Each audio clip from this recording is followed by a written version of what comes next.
മുംബൈയിലെ സ്വന്തം വസതിയിൽ സീലിംഗ് ഫാനിൽ തൂങ്ങി മരിച്ച നിലയിൽ കണ്ടെത്തിയ ബോളിവുഡ് നടൻ സുശാന്ത് സിംഗ് രാജ്പുത്തിന്റെ മരണവുമായി ബന്ധപ്പെട്ട് CBI ഇപ്പോൾ വ്യത്യസ്ത ക്ലോഷർ റിപ്പോർട്ടുകൾ സമർപ്പിച്ചിരിക്കുകയാണ്.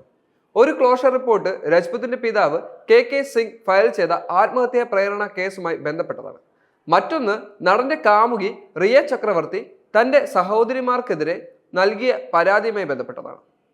KK സിംഗിന്റെ കേസിലെ ക്ലോഷർ റിപ്പോർട്ട് സുശാന്തിന്റെ ജന്മനാടായ പട്നയിലെ ഒരു പ്രത്യേക കോടതിയിലാണ് സമർപ്പിച്ചിരിക്കുന്നത്. അതേസമയം റിയയുടെ പരാതിയുടെ കണ്ടെത്തലുകൾ മുംബൈയിലെ ഒരു പ്രത്യേക കോടതിയിലും സമർപ്പിച്ചിട്ടുണ്ട്.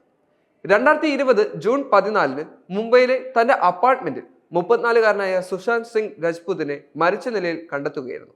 മുംബൈ പോലീസിന്റെ പ്രാഥമിക അന്വേഷണത്തിൽ അദ്ദേഹം ആത്മഹത്യ ചെയ്തതായി നിഗമനത്തിൽ എത്തുകയും ചെയ്തു. പോസ്റ്റ്മോർട്ടം റിപ്പോർട്ടിൽ തൂങ്ങി മരിച്ചതിനെ തുടർന്ന് ശ്വാസമുട്ടി മരിച്ചതായി സ്ഥിരീകരിക്കുകയും ചെയ്തു. എന്നിരുന്നാലും ഈ കേസ് മാധ്യമങ്ങളുടെ സൂക്ഷ്മ പരിശോധനയ്ക്കും പൊതുജനങ്ങളുടെ ഊഹാപോഹങ്ങൾക്കും കാരണമായി. വിവിധ ഗൂഢാലോചന സിദ്ധാന്തങ്ങൾക്കും വിവാദങ്ങൾക്കും ആക്കം കൂട്ടാൻ സാധിക്കുകയും ചെയ്തു.